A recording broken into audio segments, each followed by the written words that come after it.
कि आपके समक्ष हाजिर हूं। और आज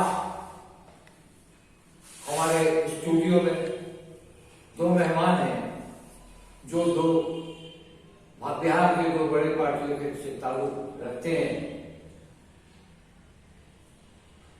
हसनैन अंसारी जी मेरे बगल में है, भागलपुर श्रमिक प्रकोष्ठ के अध्यक्ष और जनता सीनेट सदस्य भी हैं और सीनेट के सदस्य भी हैं और जनता यूनाइटेड के कार्यकर्ता भी हैं।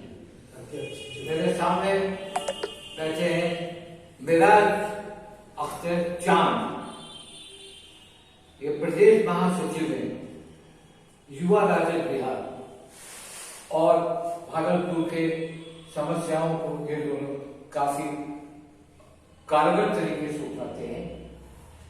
आना तो था रोहित पांडे जी को भी। रोहित पांडे जी जो भाजपा के यहाँ के विधानसभा के उम्मीदवार थे, अचानक उनकी तबियत खराब हो गई। तो फिर हम आज चर्चा शुरू करेंगे। दोनों का स्वागत है आप दोनों का मेरे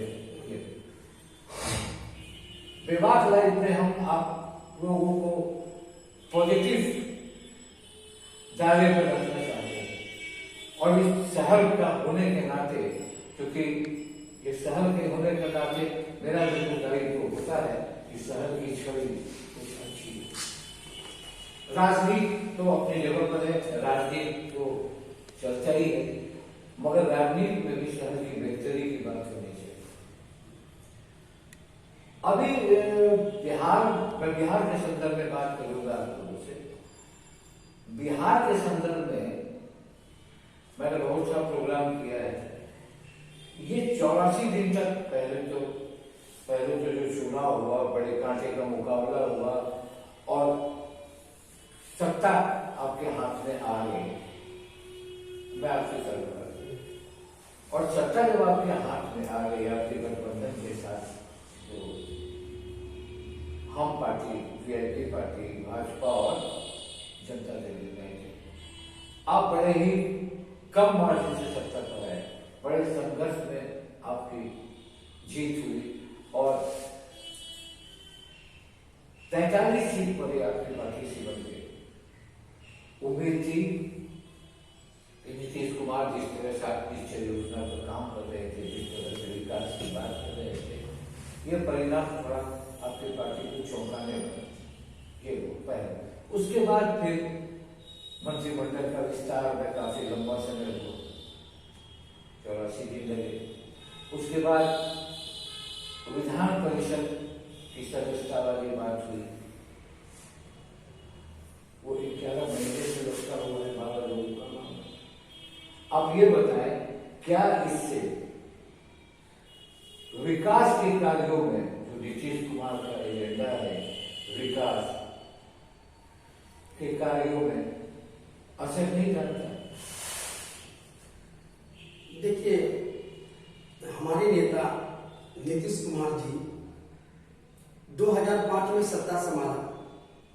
उस समय भी हम भाजपा के साथ थे, लेकिन हमारे नेता नीतीश कुमार का जो सोच 2005 से चला, आज भी वही सोच है कि बिहार को तरक्की किस प्रकार हो, बिहार में रोजगार मुहैया किस प्रकार हो और बिहार आगे किस प्रकार से बढ़े, वो 2005 से लेकर के आज 2021 तक इसी सोच के साथ नीतीश कुमार काम करने का काम किया।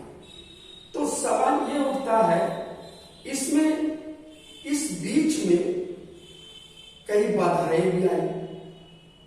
उस बाधाओं को पार करते हुए बीच में अब बाधाएं की बात आई तो मैं आपको बता दूं, 2005 में नीतीश कुमार ने जब बिहार की सत्ता पर विराजमान हुए तो उनका जो लक्ष्य था कि बिहार को किस प्रकार से आगे बढ़ाया जाए, तो बिहार आगे बढ़ा।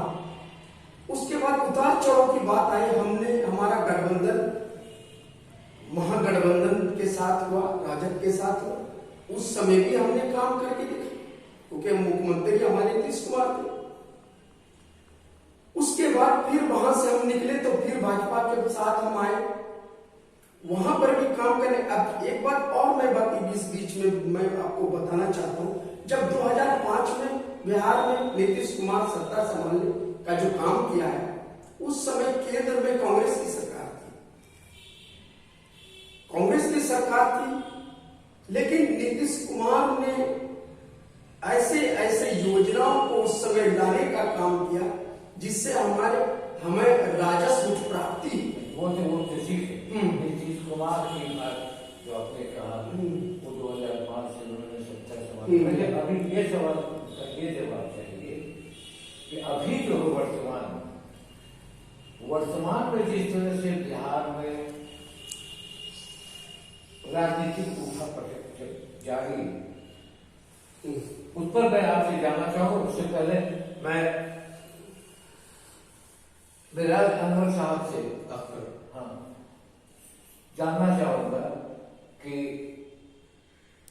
आपकी जो पार्टी है आरजेडी, आपके युवा नेता है तेजस्वी यादव, वैसे लोगों ने कहा था कि तेजस्वी यादव क्या कर पाएंगे, मगर निकले युवा के नेता निकलते उड़ते दिख रहे हैं।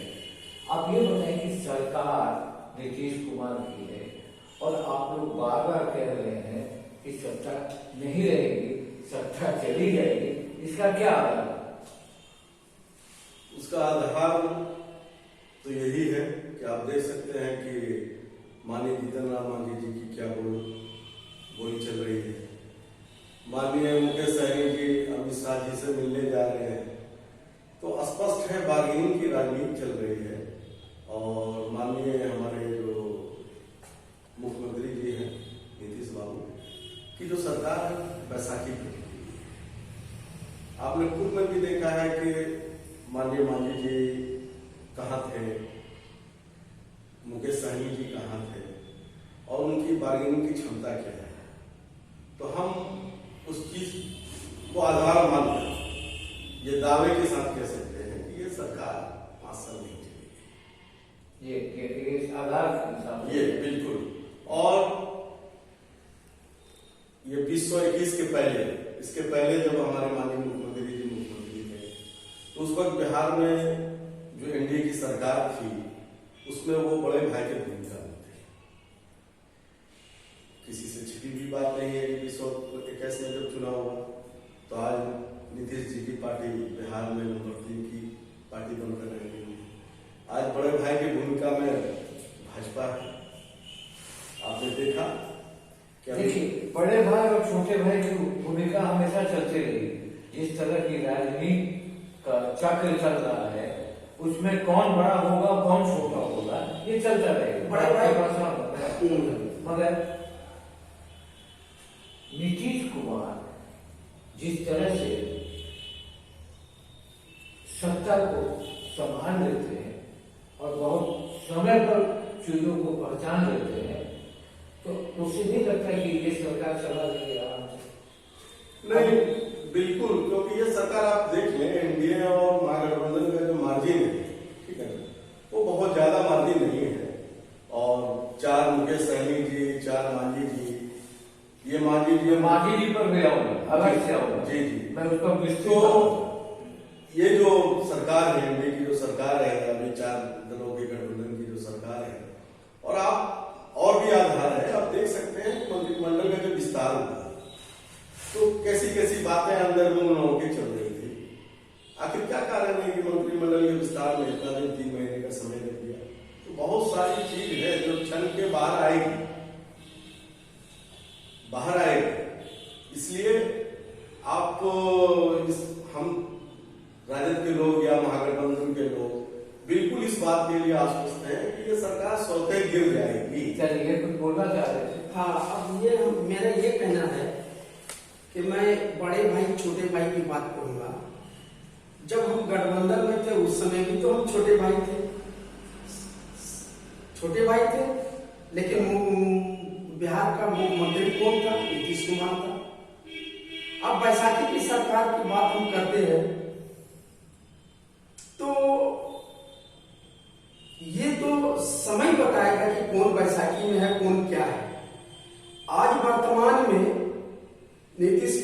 मुख्यमंत्री है। कल की बात क्या होगी देखी जाएगी, लेकिन मुख्यमंत्री हैं। जब हम एनडीए के साथ लड़े तो आपने प्रधानमंत्री की मंच पर से, सभी मंचों पर से आपने सुना होगा कि बिहार के मुख्यमंत्री कौन बनेंगे? भाई नीतीश कुमार बनेंगे। प्रधानमंत्री ने कहा नीतीश कुमार बिहार का मुख्यमंत्री बनेगा, तो क्लियर हो गया, बात साफ हो गई। अब रहा सवाल कम सीट आना और ज्यादा सीट आना। ये तो हम गठबंधन में भी थे तो हमको, उनको 80 था, हमको 70 था। अब यहां पर भी इस तरह की बात है, लेकिन कम लोग आंक रहे इस बात को कम, लेकिन हम 43 सीट है। 43 सीट कम नहीं होता है। 43 सीट ऐसा सीट है कि कोई अलग रह के भी सरकार नहीं बना सकती। चलिए अब ये पूछे, जैसे इन्होंने एक बात कही कि मुख्यमंत्री नीतीश कुमार जब आपके साथ महागठबंधन में थे तब भी वो छोटे ही भाई थे, मगर या तो कोई मजबूरी है कि आपको ही मुख्यमंत्री बनना है, चाहे वो लालू प्रसाद यादव ने उन्हें बनाया हो या फिर बीजेपी ने बनाया हो। कम सीट पर भी मुख्यमंत्री नीतीश कुमार को ही बनाया, घोषित किया जाए, तो इससे यह साबित होता है कि नीतीश कुमार में वो कला है जो मुख्यमंत्री बनना और काम कर लगता है ये काम करें। ये बात हम लोग यहीं पे खत्म करके अब दूसरी बात पर आते हैं। इस पर मैं बोलना चाहता हूँ। हमारे जदयू के भाई ने जो कहा कि माननीय प्रधानमंत्री की जो चुनावी सभा थी उसमें हर सभा में कहा कि माननीय मुख्यमंत्री नीतीश जी मुख्यमंत्री होंगे। तो जब मैं पीछे जाता हूँ कि 2015 में जब महागठबंधन बना था, भाजपा को बिहार में सत्ता से रोकने के लिए महागठबंधन का फॉर्मेशन लालू यादव जी के नेतृत्व में हुआ।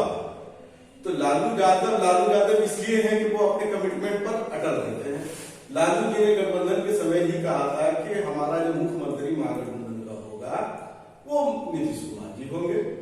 और जब चुनाव हुआ, रिजल्ट आया, तो आप भी देखें कि भाई हमको 80 सीट आया, नीतीश जी को 75 या जो भी सीट आया हो। तो जो कमिटमेंट लालू जी का था, उन्होंने उस कमिटमेंट को पूरा करते हुए मुख्यमंत्री नीतीश जी को बनाने का काम किया।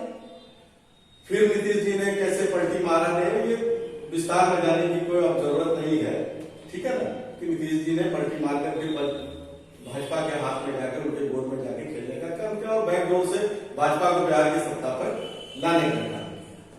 तो लालू जी का जनाधार, मुझे कहने का मतलब ये है कि उस वक्त भी नीतीश कुमार गठबंधन में थे, राजद से कम सीट आई थी, लेकिन जो महागठबंधन बना था, लालू जी ने जो सेक्रीफाइस किया था, तो वो भाजपा को बिहार की सत्ता से दूर रखने की कीमत पर नीतीश जी के साथ गठबंधन बना। चलिए हम लोग कामना करते हैं कि आप लोग की जो बातें हैं वो नीतीश कुमार जिस तरह से राज चला रहे हैं वो आने वाले समय में खुद परिलक्षित होगा कि वो रहेंगे या नहीं रहेंगे या मजबूत होंगे। ये 3 चीज आपको मैं बता। दूसरे सवाल पर आ सकता, आप राजनीतिक जगत से आप लोग का संबंध होता है, आप लोग पढ़े लिखे हैं, आप लोग शिक्षा के क्षेत्र में भी काम करते हैं। ये बताइए कि अभी जिस तरह की राजनीति पहले भी होती, ऐसा नहीं पलटने की राजनीति या इधर से उधर आने की राजनीति पहले भी होती, ऐसा नहीं कि पहले नहीं होती थी, पहले लोग दल छोड़ के नहीं जाते थे। तो संविधान जब बना था उसके कुछ वर्षों के बाद दलों को चुनाव सिंगल आउट होने का संविधान बना, उसके बाद फलाना दल उसके साथ लड़ेगी, ये बना। उसके राजीव गांधी ने 1985 में संविधान की, मैं दल बदल की बात इस तरह सभी लोग दल बदल कर जाते हैं, तुरंत इस दल से उधर और उस दल से उधर। ये कर्नाटक में देखने को मिला, ये हर एक स्टेट में देखने को मिल रहा है। हम चुनाव में हम आपको वोट देते हैं और आप हमें धोखा देते हैं। तो उस पर राजीव गांधी ने 1985 में संविधान की 10वीं अनुसूची में संशोधन कर दल बदल कानून लागू किया था। ये चूंकि 70 के दशक में सरकारों की सफलता को लेकर आया राम गया राम, जिसको जहां मन किया वो चला गया। तो राजीव गांधी ने 85 में ये संविधान बनाया, और मगर अब इस संविधान को और मजबूत करने की जरूरत है। नहीं तो लोकतंत्र को खतरा है, नहीं तो पार्टियों को खतरा है, और चुनाव के प्रति लोगों का निराशा उजागर होना वाजिब है। अभी जो बिहार में चल रहा है, नीतीश कुमार 43 सीट पर आए, तेजस्वी यादव 76 सीट पर आए, और बीजेपी 75 सीट पर है। तो इस लिहाजे तेजस्वी यादव की पार्टी बड़ी पार्टी हुई, तीनों। रोज सुनने आता है कि वो उनसे मिला, फिर कभी इधर आ जाना, कभी उधर चला जाना, इसके लिए सदस्यता भी छोड़ देना, मंत्रिमंडल का लोग ले लेना।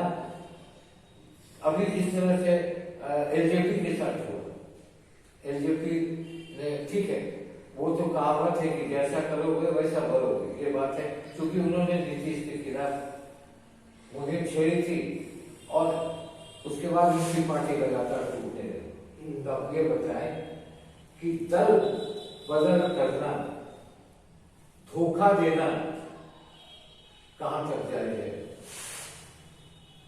क्या होना चाहिए? देखिए, जनता चुन करके भेजती है, विधायक बनाती है, एमपी बनाती है, और जब बनाने के बाद विधायक को यह होना चाहिए कि हमें जनता से चुन करके आया, जनता ने हमें इस निशान पर हमको वोट दिया। यदि वह कोई भी हो तो हमारा दायित्व बनता है कि मैं जिस पार्टी का नमक खाऊं उसका सरियत दूं। लेकिन क्या है कि किसी उस पार्टी से ज्यादा होने लगता है। ऐसा क्यों होता है? आप जैसे एक परंपरा लोग कहते हैं कि भाजपा हो या कोई पार्टी हो, जो भी हो, अगर आप उसे गलत बोल रहे हैं और वो आपके पार्टी में आ जाकर तो सही हो जाता है, ये आम जुमला हो गया। इस पर आप ये तो आपने सही कहा कि भाजपा एक ऐसा वॉशिंग मशीन है। मैं किसी पार्टी के नाम ले लूं? नहीं, ठीक है, भाजपा के पास ऐसा मशीन है कि जो भी यहाँ से जाता है डुबकी लगाता है और वहां से फ्रेश होके वापिस आता है। बाकी दल में तो हर जगह भ्रष्टाचार है। ऐसा कि राजनीति किसी स्तर पर हम जा सकते हैं, हम गलत को भी सही और सही। तो राजनीति, आप इस बात को समझ सकते हैं कि राजनीति का जो है स्तर काफी नीचे गिर गया है। ये सच्चा सच है कि जिस दल से, जिसके सिंबल पर हमारे जनता द्वारा जो विधायक और सांसद चुने जाते हैं, ये तो सरासर जनता के साथ धोखा है। अपने स्वार्थ को सिद्ध करने के लिए वो जीते किसी दल से, स्वार्थ में किसी दल में चले गए। लेकिन वैसे नेता का जो हाल है वो कभी भी आगे सर्वाइव नहीं करता है। आप बहुत सारे उदाहरण हैं, आप देख सकते हैं, मैं उसको बहुत ज्यादा टीका टिप्पणी नहीं करता, लेकिन जो दल विरोधी कार्य करके, जिस दल से निष्ठा पर जो सवालिया निशान लगाने का काम करता है, वैसे नेता को जनता कभी माफ नहीं करती है। ये जो रामविलास पासवान की पार्टी है, जिसका संचालन उनके पुत्र चिराग पासवान कर रहे हैं, मुझे जैसा लग रहा है कि नीतीश कुमार ने उन्हें टारगेट कर दिया है। नीतीश रहा है कि अब हम आपको टारगेट करते हैं, क्योंकि चुनाव में जिस तरह से चिराग पासवान ने नीतीश के खिलाफ काम किया था, नीतीश को हराने की योजना बनाई थी, कुछ डैमेज तो जरूर किया था। उन्होंने डैमेज नीतीश को भी किया था और भाजपा को भी किया था। उन्होंने तेजस्वी यादव को डैमेज नहीं किया था, ये परिलक्षित था। तेजस्वी यादव बढ़ रहे थे और बीजेपी बढ़ी थी अपने वोट बैंक से, नीतीश कुमार का वोट बैंक चला गया। आज क्या लगता है आपको उनके बंगले में चिराग करें अंधेरा दिख रहा है पहला, और उनका बंगला टूटता हुआ नजर आ रहा है? क्या योजना है आपकी पार्टी? देखिए, बताइए। झोपड़ी में तो आग लग चुकी है, अब वो आग कितना पानी डालेगा वो बुझने के लिए कभी नहीं बुझ सकता। अब मैं आपको एक बात और कहना चाहूंगा, इलेक्शन के समय में इन्होंने, चिराग पासवान ने ऐसे ऐसे लोगों को टिकट दिया। हमारे पार्टी से भी जरा से कुछ विरोध लोग आ रहे, उनको टिकट दे दिया, दूसरे पार्टी से भी आ रहे हैं, उनको टिकट दे दिया। इनके पास कार्यकर्ता और काम करने वाले आदमी नहीं। आपको मैं बता दूं, इनके पिताजी के ऊपर मुहर लगा हुआ था, मौसम वैज्ञानिक, जिधर मौसम बढ़िया रहा उधर चली गई। और हमारे नेता जो नीतीश कुमार हैं, इस पर आज तक किसी भी प्रकार का छाप नहीं लगा है। अगर छाप लगा है तो वो विकास विकास विकास है। ठीक है, वो विकास का छाप आपका जायज है, आप कहते हैं, मगर आप विकास की बात आप करते हैं। हाँ, आरसीपी सिंह को, जैसे आपने कहा कि हमारे नेता जात पात की राजनीति नहीं करते, आपने कहा, और जिस तरह पार्टी को मजबूत करने में उन्होंने लौह का सहारा तो लिया है, आरसीपी को वहां बिठाया और प्रदेश अध्यक्ष कुशवाहा को बनाया, तो कहीं ना कहीं इस पार्टी में, कोई भी पार्टी में बिना जात पात का मामला नहीं होता। रामविलास पासवान की पार्टी की बात, तो नीतीश कुमार ने सफलता पा ली उनको कमजोर करने में, और आने वाले दिनों में ये हर एक महीने की 18 तारीख को जो केसर सिंह ने घोषणा की है, आने वाले दिनों में एक टूट, तो मैं बता रहा हूँ, एक टूट और बड़ी होने वाली है, जिसमें हो सकता है कि उनके दल के कुछ सांसद इधर आ जाए या बीजेपी में चले जाए, ये होगा। तो चिराग पासवान का जो बंगला है वो सुना होने की स्टेज में है, इस पर वो बात वो तो होना ही था, होना था, होना ही है। मगर चूंकि इस पर मैं सब बोलना चाहता हूँ। आज आने तो अगर आप पार्टी के एक अच्छे पद में सुशोभित हैं, आपको मैं ये पूछना चाहता हूँ कि क्या तेज प्रताप यादव का ये एक्ट कभी वो है? देखिए, पहले उन्होंने रघुवंश बाबू के बारे में लोटा और पानी कह दिया, इतने बड़े, और लालू के खास, उसके बाद वो का काम करने का स्टाइल, उनका जो व्यवहार, वो तो मैं देखता हूँ कि इतना बेअच्छा व्यवहार बहुत कम पार्टी में। मैं आपको बताना चाहता हूँ, बताना चाहता हूँ कि हमारे माननीय विधायक तेज प्रताप जी जो है, उनकी वजह से कभी कभी दल हमारा असहज हो जाता है। इस बात से जो आप बात कर रहे हैं नेता बाबू की, तो इस बात से हमारे राष्ट्रीय अध्यक्ष भी नाखुश हैं।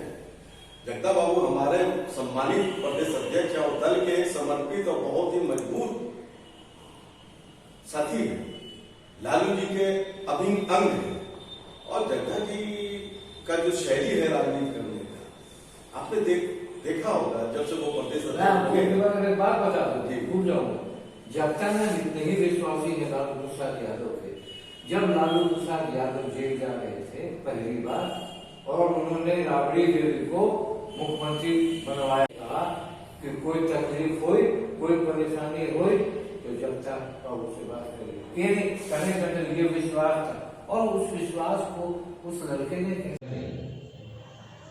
जीतन राम मांझी को नीतीश कुमार ने मुख्यमंत्री बनाया, चाहे जिस परिस्थिति में बनाया, प्रदेश का मुख्यमंत्री का सीधा चुनवाया। उसके बाद जो परिस्थिति हुई, फिर मुख्यमंत्री ये हुए, फिर उनको गले से लगाया, और फिर उनको कहा कि आप मंत्री बन जाइएगा, तो उनको 5 सीट या 4 सीट जीते हो। इस तरह का बात नहीं करते हैं, तो क्या करना चाहिए जदयू? देखिए, मैं तो उस महान व्यक्ति का शुक्रगुजार हूं जिसका नाम है नीतीश कुमार। कौन जानता था मांझी को? कोई गली कुची में या कहीं भी मांझी का कहीं एक पोस्टर भी था? ये मांझी को इतना बड़ा सम्मान, बिहार का ताजपोशी मांझी जी को किया गया, और मुख्यमंत्री के बनने के बाद नीतीश कुमार का ही विरोधी बन गए। अब इनके ही बुराई शुरू कर दिया। नहीं, वो तो है, मगर ये कहना है, इस तरह के राजनीतिक और राजनेताओं से जनता भी खुश नहीं है, ठीक है। सही बात है। तो इस तरह के राजनीतिकों को के साथ क्या सलूक करना चाहिए आप बताइए? मेरा जनता ठगी रह जाती है। मेरा कहने को माने है कि मांझी जी को इतना बड़ा सम्मान दिया नीतीश कुमार ने, अपने पार्टी से उनको टिकट दिया, संबल दिया कि आप लड़िए, और लड़ने के बाद जब जीत गए एनडीए में, जब आपको इतना सीट आ गई, फिर अपना रणपत्रा शुरू कर दिया। आपको इतना बड़ा सम्मान मिलने के बाद, आप इतने बड़े नेता होने के बाद इस तरह का आपको विरोध नहीं करना चाहिए। पूछता ठीक है, नीतीश कुमार उनके चरित्र को जो समझ रहे थे पहले कि हम मुख्यमंत्री, फिर उन्हें क्यों सटाया, ये भी सवाल है। पहले अगर जानते कि ये इस तरह का काम करेगा तो कभी मुख्यमंत्री उन्होंने बनाया था और जितना विरोध और नाटक हुआ था हमारे आंख से देखा हुआ, उसके बाद फिर क्यों सटाया? जब जान देते कि इनका चरित्र ऐसा है कि हम पलट जाएंगे। इंसान गलती का पुतला है, मेरा कहने को मानिए, गलतियां होती है, लेकिन वो महान व्यक्ति ने गलती माफ कर दिया। चलिए आप दोनों, हम इस बात पर एक सेकंड बोलना चाहेंगे। उस समय भी जब ये एपिसोड चला था कि मांझी जी को भाजपा बैक से पुश कर रहे थे, तो उस वक्त भी माननीय लालू प्रसाद जी ने चट्टान की तरह खड़े होकर नीतीश सरकार को बहाल करने में अपना महत्वपूर्ण योगदान देने का काम किया था।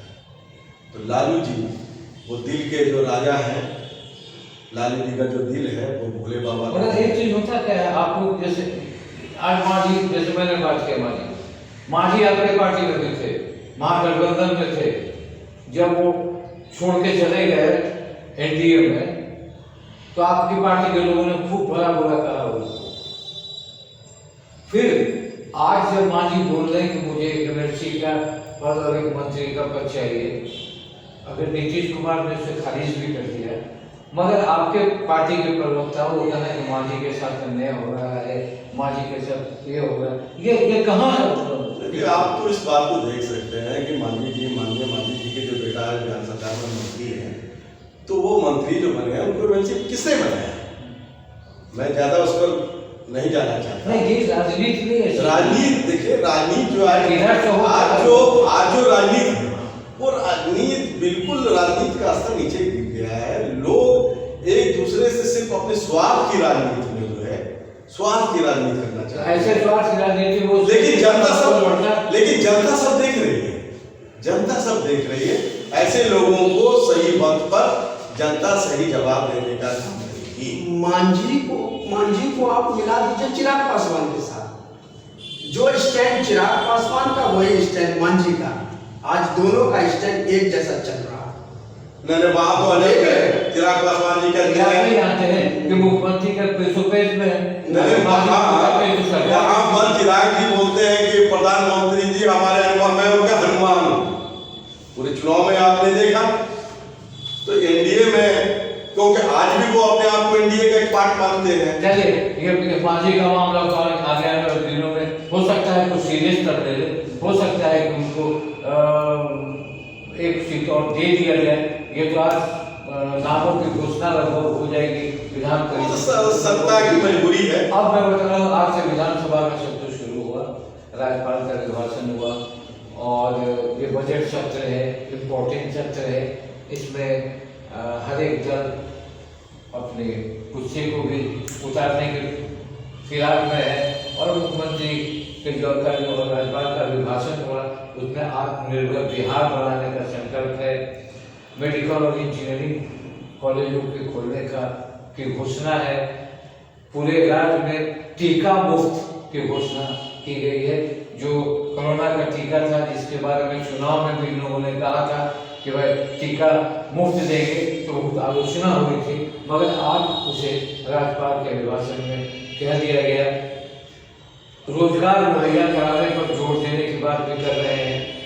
7 निश्चय योजना 2 पूरे राज्य में लागू किया जाएगा। 7 निश्चय योजना 1 और 2 जो है वो पूरे राज्य में लागू करने की बात है। महिलाओं को आत्मनिर्भर बनाने की बात है। महिलाओं को 5 लाख तक ऋण में कोई ब्याज नहीं है। ये बस महिलाओं पर ये हुआ और छात्राओं को 50,000 तक की आर्थिक मदद देने की घोषणा है। और वृद्ध घोषणा ने ये वो राज्यपाल के अभिभाषण में वृद्ध जनों के लिए रहने के लिए आश्रम और घर बनाने की ये योजना है। आप ये बताएं कि 7 निश्चय योजना टीका वाले बात कराइए, टीके की बात हुई थी तो विपक्ष ने इसको बहुत सर पे दिया था, मगर आज टीका मुफ्त करने की घोषणा है।